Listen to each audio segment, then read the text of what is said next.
Hey everyone, welcome back to Corporate Decoder, the place where we break down the confusing world of corporate filing so you don't have to.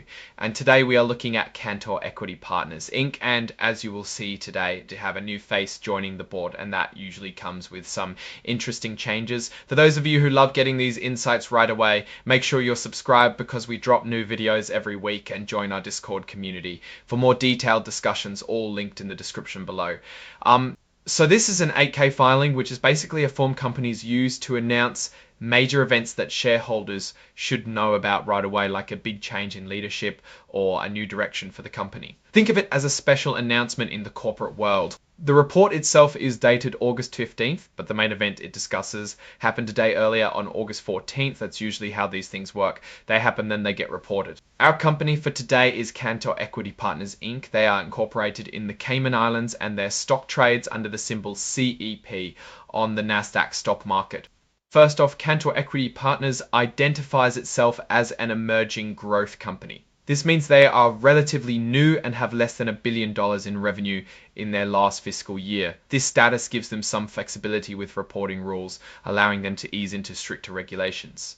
The main reason for this filing is a change in the board of directors. This section of the report talks all about who is coming and going from the company's leadership team, especially at the director level. Specifically, the board of directors, or as they call it, the board has appointed a new member.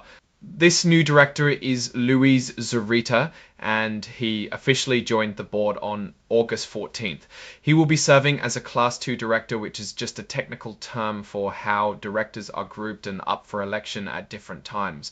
But it doesn't stop there. Mr. Zurita isn't just joining the main board, he's also being placed on two very important committees, the Audit Committee and the Compensation Committee. The Audit Committee is like the financial watchdog, making sure the company's books are in order and honest. The Compensation Committee decides how much top executives get paid. So Mr. Zurita is stepping right into key roles.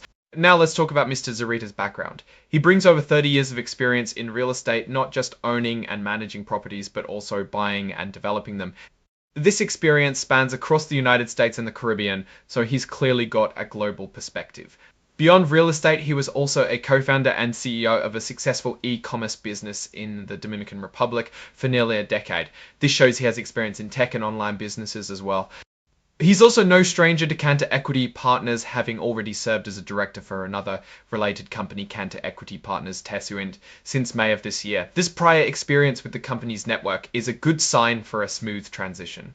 His resume continues with other director roles, including trusteeships for infrastructure and investment funds, and a board position with a company called Remate Linz. He also has a history with Cantor Exchange, which sounds like a financial exchange. He was on its board and even chaired its regulatory oversight committee, so he knows the rules and compliance side of things. He also has experience with special purpose acquisition companies, or SPAC specifically, CF Acquisition Corp V and IV. This means he's been involved in taking companies public through mergers, which is a pretty specialized skill.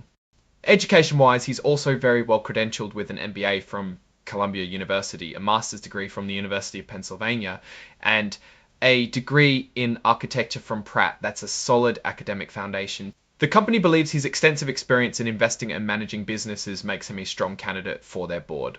Now for the compensation, Mr. Zurita will be paid $50,000 per year for his board service, which will be paid out in quarterly installments. That's a pretty standard figure for a new board member, especially one with his level of experience. Good to note there are no family ties between Mr. Zurita and any current executives or directors at the company.